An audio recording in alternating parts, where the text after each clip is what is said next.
Direct Impact, la radio qui vous apporte la vie. Préparez-vous à une immersion littéraire et spirituelle. Avec Sabrina et son équipe, vous écoutez Le Cœur du Livre sur Radio Direct Impact. Bonjour et bienvenue sur l'émission Le Cœur du Livre, l'émission qui vous partage l'amour du livre. Alors aujourd'hui, je suis avec mon équipe de choc, avec Natacha. Bonjour Natacha. Bonjour. Et avec Olivier. Bonjour. Comment tu vas ? Ça va très bien. Alors, on va laisser un peu de suspense. Je vais pas tout de suite vous présenter l'invité du jour. Je vais vous présenter le sommaire. Au sommaire, nous avons 4 rubriques. La première rubrique, c'est l'invité du jour. Va suivre la rubrique Face à face. Et ensuite, la pioche dans le livre. Pour finir en beauté avec le cas pratique. Et on va tout de suite lancer la rubrique L'invité du jour. Prêt ? Partez à nos livres. C'est l'heure de rencontrer celui ou celle qui va éclairer notre journée. Le Cœur du Livre vous présente l'invité du jour. Prêt à partager sa sagesse et son parcours ? Alors aujourd'hui, je suis avec le pasteur Teddy. Bonjour pasteur Teddy. Bonjour. Pour ceux qui ne le connaissent pas, mais je pense que pour la plupart des auditeurs, vous le connaissez, le pasteur Teddy est le pasteur qui a écrit le livre aujourd'hui qu'on va recevoir. Aimez-la, c'est tout ce qu'elle désire et respectez-le, c'est le don, c'est ce dont il a besoin. J'ai un peu fourché parce que je pense que c'est la partie de l'homme. C'est ça. Et donc voilà, je vais faire une petite représentation pour les personnes qui vous connaissent pas. Alors le pasteur Teddy, je vais commencer d'abord. Vous êtes marié à votre magnifique épouse qui est pasteur Nadine. Ensuite, vous avez 3 enfants. C'est ça. Et on a reçu quelques infos. J'ai su que une de vos enfants s'appelle Kimia. Oui. Et c'est en lien avec la maison d'édition qui est sur le livre. Tout à fait. Voilà. Kimia Édition. Et on a appris que vous avez des entreprises et que dans chacune de vos entreprises, il y a des entreprises qui portent le nom de vos enfants. C'est tout à fait ça. On est trop bien inspirés.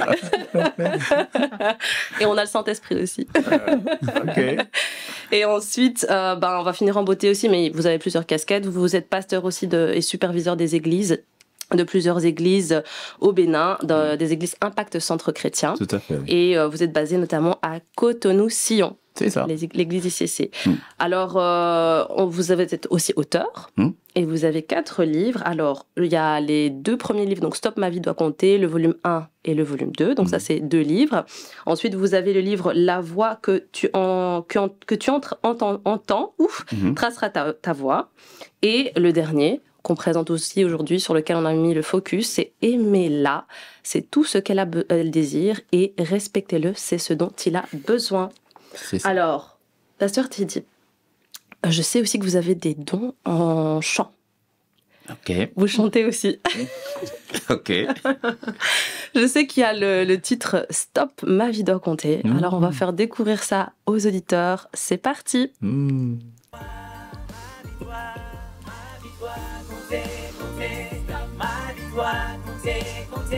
Je ne suis pas un hasard, c'est stop ma victoire.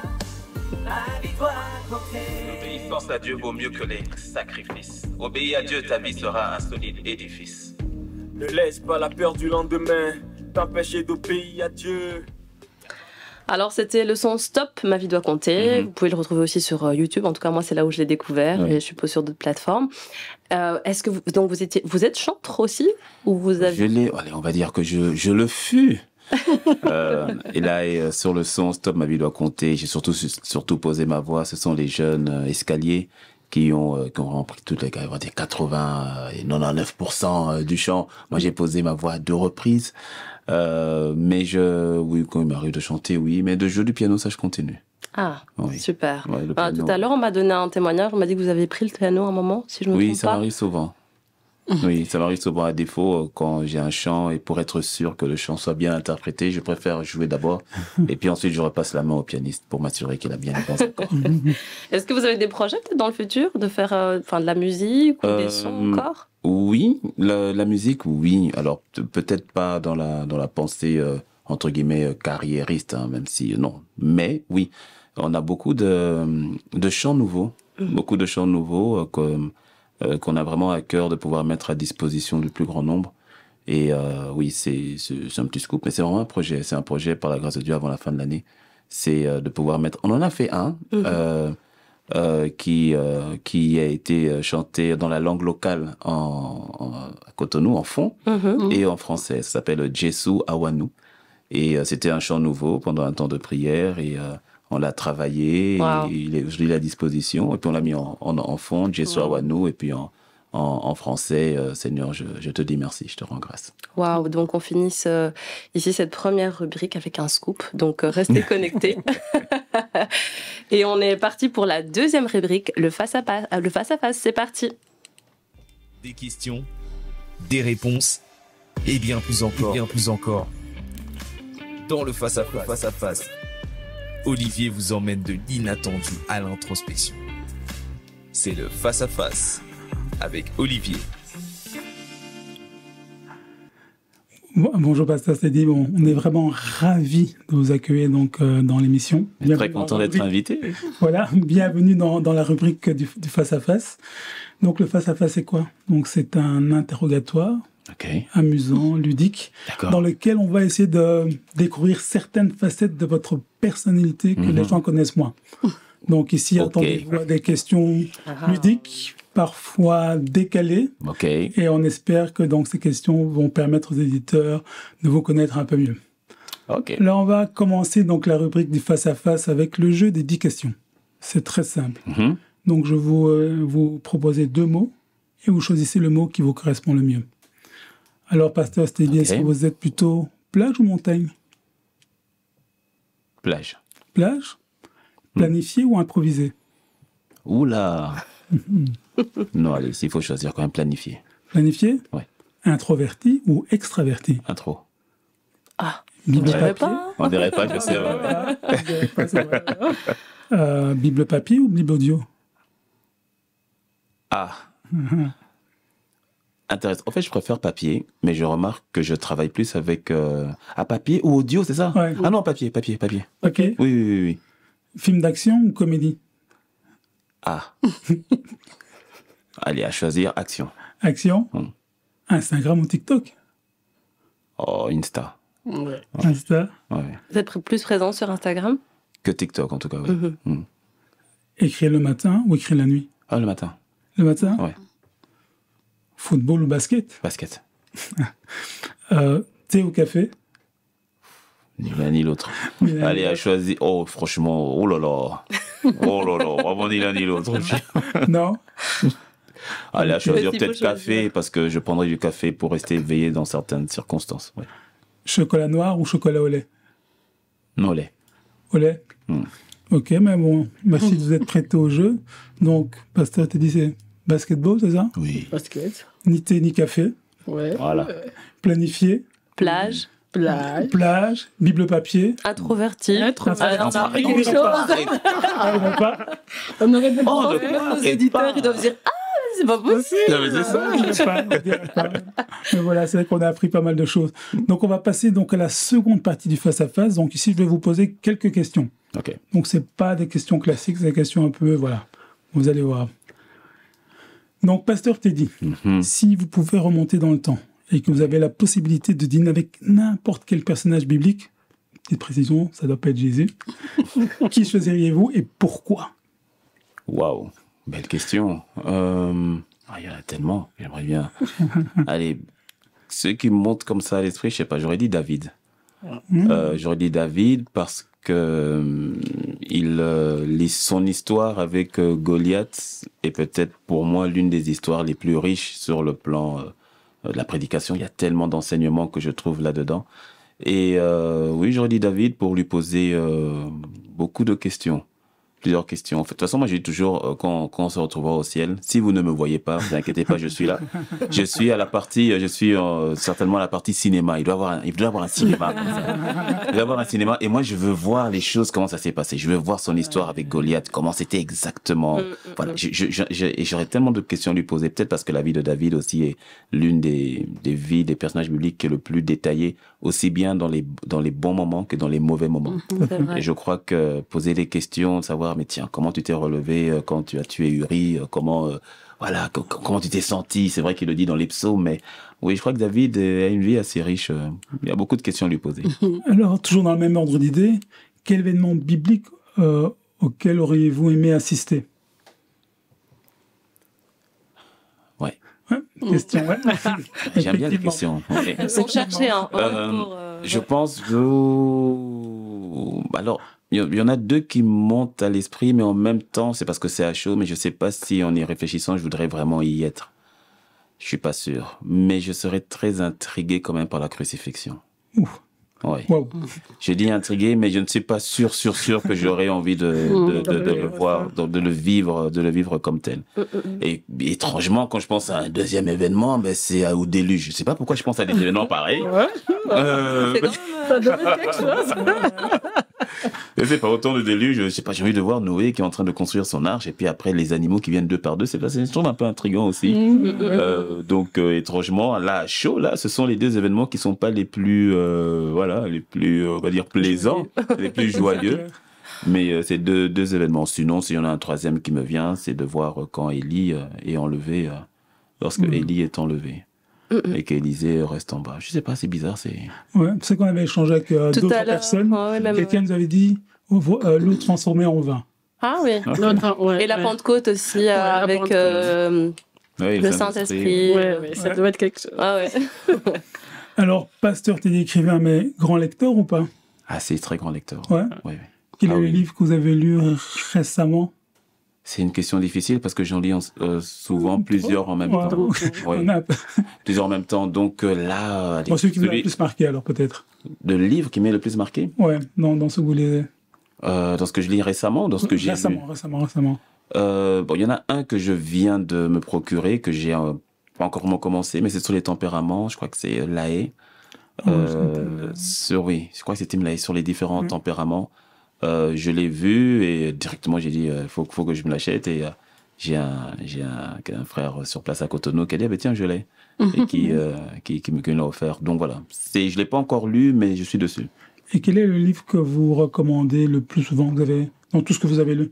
Oh, ça dépend de la situation par laquelle la personne passe.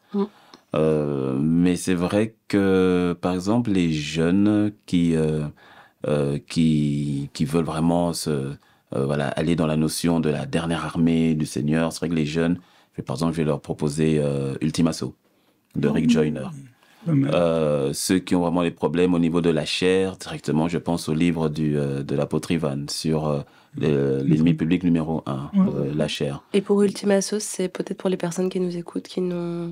Ultima Thule, je pense, c'est un livre qui vraiment va ouvrir les yeux sur l'Église de la fin des temps et qui attise ou qui anime un petit peu les personnes à réaliser que nous sommes en guerre en fait, comme une épouse qui est en guerre et de voir aussi quels sont les desseins de l'ennemi et de ne pas se laisser embourber, d'avoir un peu une visibilité, je veux dire un peu spirituelle, c'est-à-dire de voir un peu c'est tellement bien illustré sur les réalités spirituelles, que ce soit aussi bien par rapport aux attaques de l'ennemi, que ce soit par rapport à l'armée du Seigneur. Et je trouve que c'est très bien imagé. Bon, j'aime beaucoup tout ce qui est histoire, film, roman, mais pour au fait matérialiser les histoires. En fait, j'aime bien les histoires. C'est pour ça que je vous ai dit, au ciel, ne me cherchez pas, je suis là. Je suis au côté cinéma, au côté histoire, je suis là. Ou dans une médiathèque, peut-être, ou une bibliothèque. Voilà, exactement. Juste une dernière question. Oui. Quel est l'endroit où vous préférez lire? Alors, il faut que je sois vraiment seul, et ça va être bien souvent dans mon bureau. Bureau? Et écrire? Sûr. Écrire, là, c'est sûr. Là, c'est vraiment mon bureau. Ok, merci. Et dans quel contexte vous avez écrit votre livre, Pasteur Teddy? Le dernier ici, Aimez-la. Alors c'est intéressant parce que cette année c'était les 15 ans de mariage avec Pasteur Nadine. Et déjà depuis l'année dernière, je me disais ce serait bien pour les 15 ans de faire une sorte de cadeau entre guillemets à la jeunesse. Et donc on a commencé à écrire un livre avec mon épouse, à coécrire pour aider les jeunes à faire le bon choix par rapport au mariage, dont le titre est « Marie-toi bien ». Mais lorsqu'on a commencé la structure du livre, très vite, je veux dire ça comme ça, le Seigneur a mis à cœur, m'a dit non, tu vas plutôt écrire un livre pour les maris. Alors que moi, je ne voulais pas personnellement. Je me disais 15 ans, quelqu'un dira 15 ans, c'est beaucoup, c'est vrai, et on rend grâce, mais en même temps, je me sentais pas forcément encore prêt ou légitime d'écrire un livre pour les mariés. Pour les jeunes qui veulent se marier, oui, mais les mariés, non. Et, mais la pensée était très forte.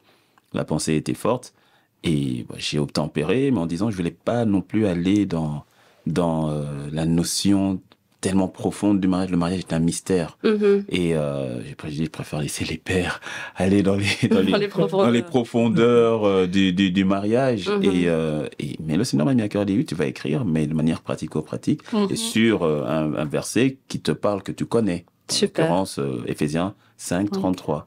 Du reste, Marie, aimez vos femmes, et femmes, soyez respectées. Femmes, respectez vos maris. Super. Donc là, on a un peu l'origine, parce qu'on parlait justement du contexte, comment on écrit, etc. Sans plus tarder, on va passer à la troisième rubrique. Je vous laisse le jingle vous la présenter. C'est parti. Préparez-vous à une plongée dans les pages et les pensées. Secret, inspiration, mystère et réflexion, c'est la pioche dans le livre. Tadadam, c'est une nouvelle rubrique. Alors, qui la présente? Roulement de tambour. Tadadam, Natacha. Nouvelle saison, comme on a dit, nouveau concept, nouvelle rubrique. Donc, la pioche dans le livre. C'est quoi exactement? Je suis allée dans les méandres de votre livre. J'ai fait ma curieuse, on va dire. J'ai repéré des citations, j'ai repéré des phrases clés, j'ai repéré aussi des pensées. Alors on s'est dit, pourquoi pas demander à l'auteur, parce que nous aurons le privilège de l'avoir avec nous, qui nous donne la révélation de toutes ces phrases, de toutes ces citations, les mystères, la fâche cachée. Le principe est simple. Quelques phrases, quelques citations reprises dans ce panier. On va demander à une main innocente de piocher. Ah non. On va demander. On a dit Comment est-ce que je dois le prendre? On a dit innocent. Comment est-ce que je dois le prendre, celle-là? On va demander au pasteur on va faire piocher au pasteur. Mais innocente, Olivier. Ouais. Et dans cette rubrique, il y a un challenge Il y a du un temps. challenge. Donc, oui, on doit être le plus concis possible. D'accord. Très bien. Ouais. Donc je prends, j'ouvre. Oui. C'est un test, hein, comme vous l'avez écrit. Il y a un numéro, vous me dites un numéro, comme ça je dis. Numéro 3. Le mariage en lui-même ne rend pas heureux. Mais ce sont des personnes heureuses qui vivent un mariage heureux. C'est dans votre livre. Oui. Pourquoi? Parce que le mariage, pardon pour l'expression, n'est pas une baguette magique. J'aime pas pardon cette expression, mais pour qu'on se comprenne. Et si je ne sais pas être heureux seul, ce n'est pas l'autre qui va forcément me rendre heureux. Donc, c'est deux personnes qui sont pleines. Il y a une expression, bon, je la condamne pas, mais moi, je ne l'utilise pas. On parle de ma moitié. Ah, c'est ma moitié, c'est ma moitié. Bon, moi, personnellement, je dis non. Il faut être entier avant même d'aller au mariage. C'est-à-dire que c'est une bicyclette, c'est 2 roues entières qui font rouler la bicyclette. Donc, 2 personnes heureuses, c'est-à-dire qui sont heureuses dans le Seigneur et heureuses d'être avec soi-même, vont faire que l'autre ne sera pas la personne qui va faire la pluie et le beau temps dans sa vie, mais parce que dans le mariage, on vient surtout pour donner. Donc, l'importance, oui, de pouvoir être heureux avant. Super. Merci beaucoup. Alors, on va faire... je vais vous laisser piocher le deuxième papier. D'accord. S'il vous plaît. Une main innocente, hein.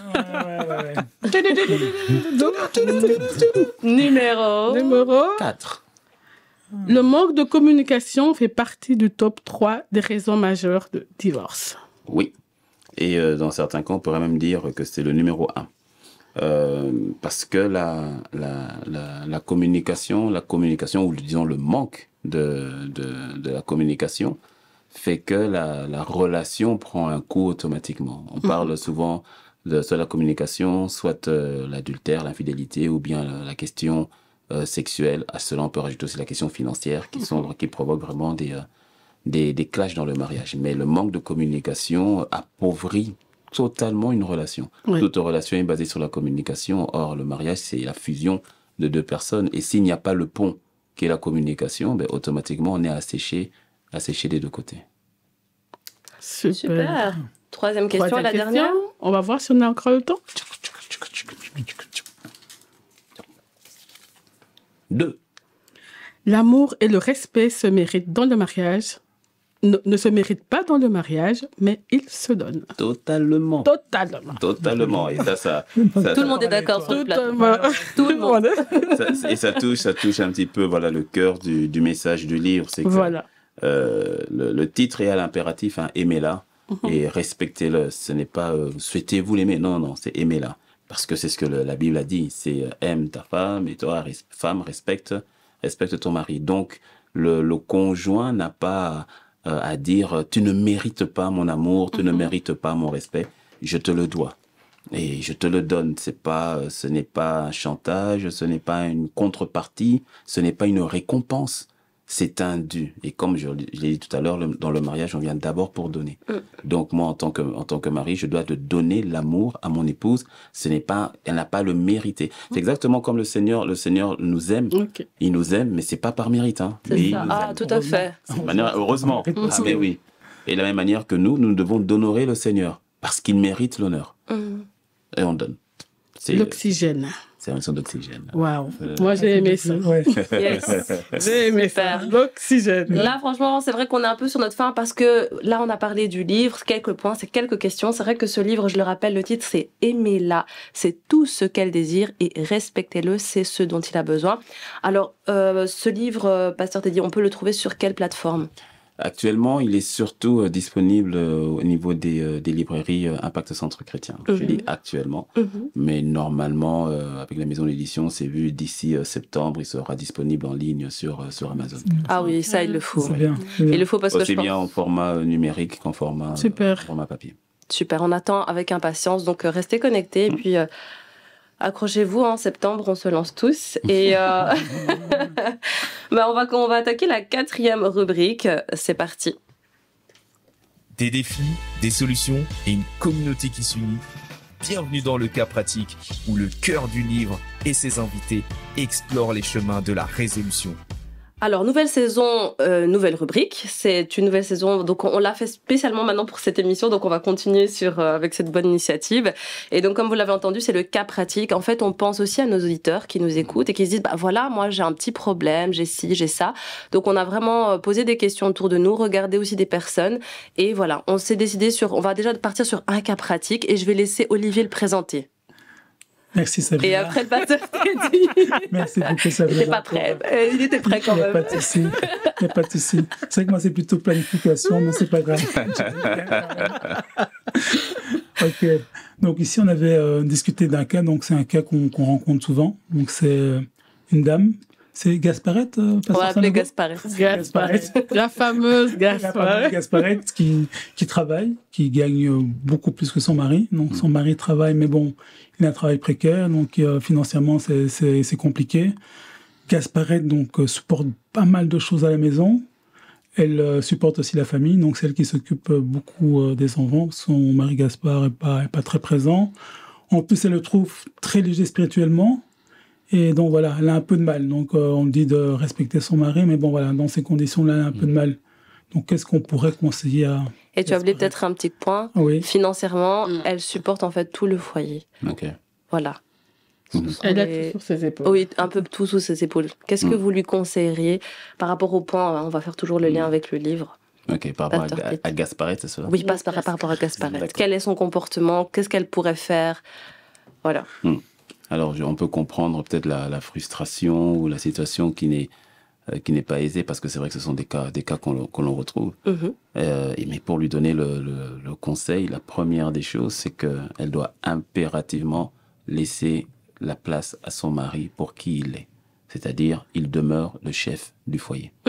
Aussi difficile que cela puisse être, si elle veut s'assurer d'avoir ne fût-ce qu'une forme de trouver une forme d'équilibre au niveau du foyer. Si elle veut que ça fonctionne avec son mari, il faut d'abord qu'elle lui reconnaisse, quoi qu'il en soit, sa place de chef du foyer. Et ça, c'est vraiment d'abord au niveau du cœur, au niveau de son cœur, parce que sinon, automatiquement, elle a pensé, et ça peut être légitime sur le plan naturel, mais par rapport à ce que la Bible dit, il y a un problème, elle commence à penser que c'est elle qui a le dernier mot, puisque c'est elle qui vient avec la popote, c'est elle qui vient avec l'argent, et c'est elle qui, au fait, non.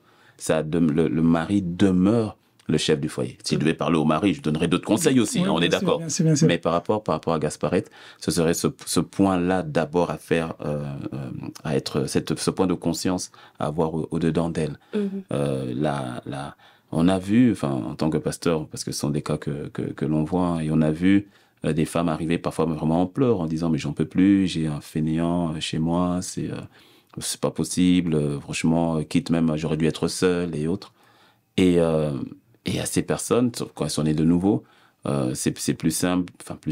On peut leur parler, on a un arbitre qui est la parole de Dieu. Et donc, là, c'est le premier point que je dis d'abord, c'est au niveau du cœur. Et puis le deuxième, ça va être au niveau de la prière pour le mari. Oui, au niveau de la prière pour le mari. Parce que c'est tellement... Enfin, c'est même plus subtil à ce niveau-là, mais d'en arriver à avoir de la forte amertume et parfois même de l'aversion par rapport au mari, surtout si celui-ci est en mode... voilà, c'est nonchalance, indifférence totale et complète. Mais c'est d'avoir aussi la notion de prier, d'intercéder pour le mari. Après, conseil pratico-pratique, autant que possible, si le mari est réceptif, il faut mettre aussi un peu bas la terre et discuter de ces frustrations-là. Discuter des faits, voilà, il y a telle chose qui me frustre, quelle solution est-ce qu'on peut apporter, mais toujours dans le respect. Toujours dans le respect.